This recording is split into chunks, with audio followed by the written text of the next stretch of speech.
Hello，嚟到6月底，又同大家回顧下我哋賽馬會開聲睇嘅服務啦。我哋一跳呢，就跳返去年頭啊，1月。1月我哋去咗位於啟德體育園裏邊嘅 Top Bowl 保齡球場，欣賞 IBF 保齡球世界盃。呢項賽事呢，係由國際保齡球聯合會主辦嘅一項世界級保齡球比賽，係全球最具聲望同埋歷史嘅個人保齡球錦標賽之一啊！今屆賽事咧，共有31個國家同埋地區參賽，約280位球手。賽事咧就分咗個人賽同埋對制4人賽嘅。嗱，唔好以為咧我哋開聲睇淨係識得講足球、排球、籃球，其實保齡球我哋都可以做到口述影像噶。今次咧就揾咗體育口述影像員阿龍，為各位會員評述呢項世界級嘅保齡球賽事。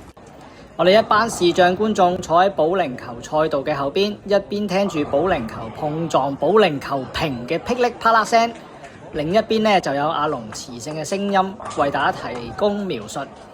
完全掌握住比賽發生緊咩事啊！大家一齊聽下世界級保齡球比賽發出嘅噼里啪啦聲先啦。因為新加坡呢度咧就亦都係打到第10個回合啦，咁嗰3次咧，第一次就打到個全中喎，有冇機會打到咁就有得咧個分數有得細下啦，同隔離入翻，而家咧就118分嘅。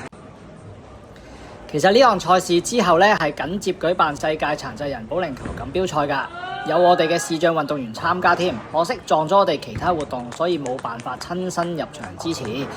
嚟緊如果再有保齡球賽事喺香港上演，我哋都會再去嘗試舉辦體育口述影像服務。咦，好似話咧嚟緊全運會保齡球係其中一項群眾運動之一喎，仲會喺香港舉行添。咁不如下一集就同大家介紹下會係點安排啦。